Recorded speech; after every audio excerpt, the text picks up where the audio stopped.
سەبارەت بەوە کارەکانی پێکنێنانی ئیدارەی نوێی ئەنجومەنی پارێزگای کەرکووک کەم پرسە گفتوگۆکەین لەگەڵ بەڕێز ئیسماعیل حەدیدی سکرتێری گشتی حزبی ئامانجی نیشتیمانی. بەڕێز ئیسماعیل حەدیدی ئەم کاتتان باش. ولی برێز حەدیدی یعنی واسا خویایەک و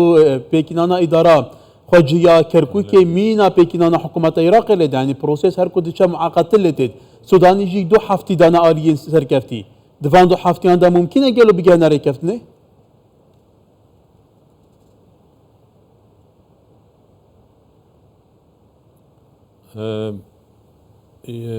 شكرا لكم. زور سپاس بويوا يفترض گریمانەکە وایە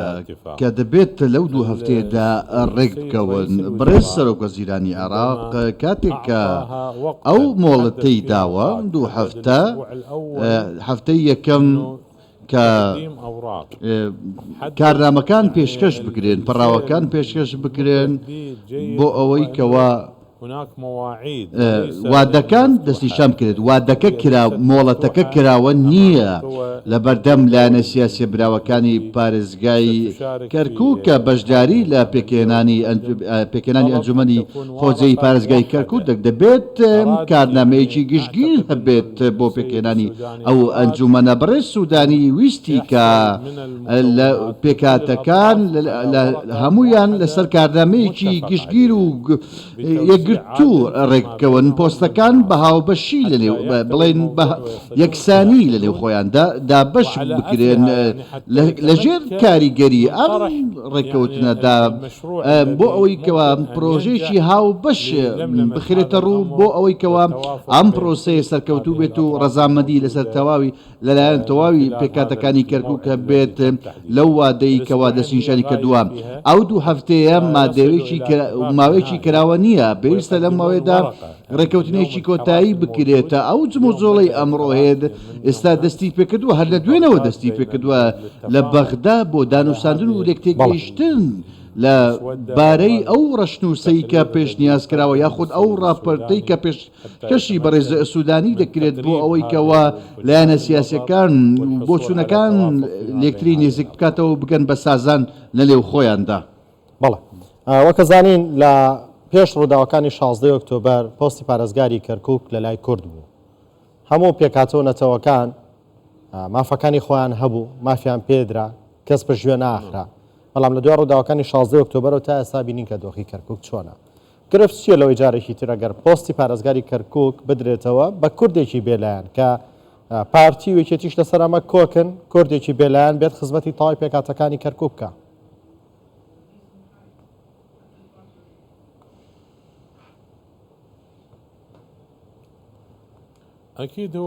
بەدڵنیاییەوە ئەمە بنەمایە کە پۆستەکە دەبێت بۆ کەسایەتێک بێت کەوا سربەخۆ بێت ڕەزامەندی هەبێت لەلایەن تەواوی لایەنەکان هەموو لایەنەکان لەسەری ڕەزامەند و لەسەری ڕێککەون. ئەگەر پۆستەکە بۆ عەرەب بێت ئەگەر پۆستەکە بۆ عەرەب بێت دەبێت ئەو کەسەی کە دەبێتە پارێزگار دەبێت هەموو لایەنەکان قبوڵیان بێت. ئەگەر بۆ کورد بێت بە هەمان شێوە دەبی پێکاتەکان لەسەری ڕەزامەندی ئەمە بنەمایەکە لەسەری ڕێککەوتوین. بەڵام ئەمڕۆ پێکاتی عەرەب پێداگری دەکەن و ڕژدن لەسەر ئەوەی کە 6 کورسیان هەیە و پێداگری لەسەر ئەوەی دەکەن کە هاوپەیمانێتیەک هەبێت لە نێوان کورد و عەرەب و تورکمان. ئەو هاوپەیمانێتێکە هەیە کێشەکە لە چیدایە؟ کێشەکە لە بابەتی دابشکاریەکەدایە ڕەنگە ژمارەکان یەکسان بن لە ڕووی کورسیەوە بۆیە پێکاتی عەرەب پێداگری لەوە دەکەن کەوا پۆستی پارێزگارە هەر بۆ ئەوان بێت چووکە ئەزمونێکیان هەیە لە ڕابردوودا. لە هەمان کاتدا ئەو هاوپەیمانەتی لەسەر بەگوێرەی ڕێکەوتنەکە هەیە لە نێوان عەرەب و تورکماندا بەڕاستی خاڵێکی هاوبەشی هەیە لە نێو هەردوولادا کە ڕێکەوتنێک کراوە کە پارێزگاری لەم پۆستە بکرێت بۆ پێکاتەی عەرەب لەم ماوەیەدا لە ماوەی داهاتوودا تا خولی داهاتووی هەڵبژاردن. بابەتەکە کێشە نیە تەنها لەسەر کەسایەتیەک بۆ پۆستی پارێزگار کورد عەرەب. بابەتەکە چییە؟ بابەتەکە ئەوەیە بەڕاستی متمانە لە نێوان لایەنە سیاسەکانی کەرکووکدا نەماوە. ئەمە کێشەیەکی زۆری دووە دروست کردین کاتێککە متمانە نەماوە لە لایەنەکاندا. ئەو کەڵک کێشەکەڵەکە بوانی لە ڕابردوودا کاریگەری هەبوو بووە لە ئێستادا ئەو بیرکردنەوە لە ڕابردوودا کێشەی بۆ ئەمڕۆ دروست کردووە کێشەی گەورەی بۆ ئەمڕۆ دروست کردووە ئێمە کارمان لەسەر ئەو بابەتە کردووە لەو کێشان ئەو کێڕۆیاندا ئێمە کارمان بۆ چارەسەر کردووە تا ئەم ساتە بەڵام تاوکو ئەم ساتە هیچ لایەنێک بەڕاستی نەیتوانیوە ڕابردوو لێبیکە مەبەستم پێکاتەکانە کاریگەریەکانی ڕابردوو کێشەکانی ڕابردوو لاپەڕەیەکی نوێ بکەینەوە داهاتوویەتێکی نوێ بۆ کەرکووک بڕیاری لەسەر بدەین هەر وەکو چۆن لە پرۆژەکاندا هەبووە ئەوانەی کەوە پرۆژەکان چۆن بڵێ ولی هەڵبەتە هەڵبژاردن تێنەکردن ji bo ku her aliyek seqlê xwe hêza xwe bizan bit li gurdar encamên helbijartinan îdara rawşê biket. Helbijartên berê jî yên Parlemanê Iraqê be helbijartina berê civata parêzgehê be ev duam helbijartina Kurd zorîne ye li çav pêkatên din. Gelo bû ev mafe bi Kurdan nayê te dan bû rês li îstihqaqatên helbijartinan nayê te girtin?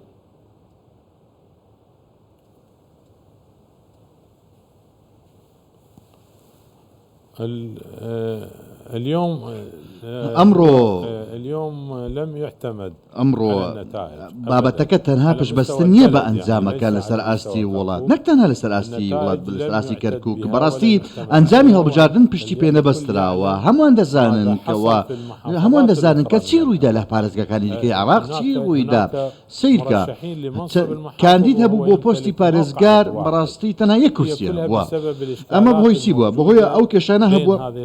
کە لە نێوان لایەنە سیاسەکان لە پارێزگاکاندا هەبووە لە هەمان شت لە کەرکووک ئێمە لە کەرکووک کێشەمان هەیە ترس هەیە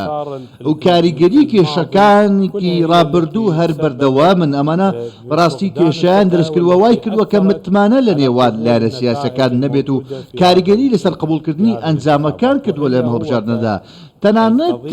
بابەتەکە ئەگەر هاتوو پرۆسەکە وەکو باسمان کرد پرۆسەیەکی تەواو دیموکراسی بێت لەسەر زۆرینەیەکی دیموکراسی بێت بەڵام تاوکو ئەم ساتە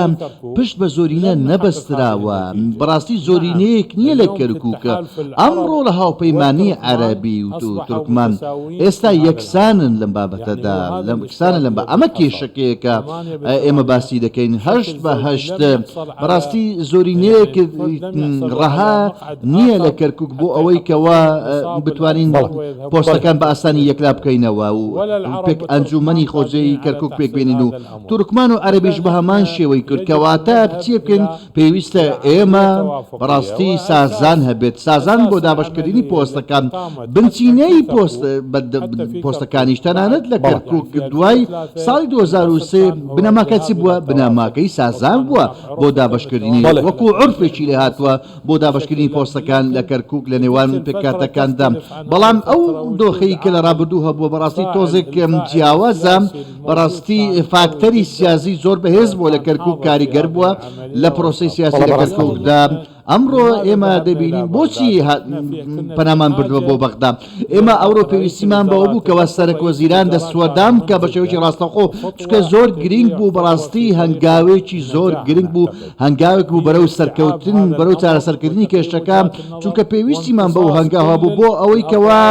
هەموو لایەنەکان بتوانن سازش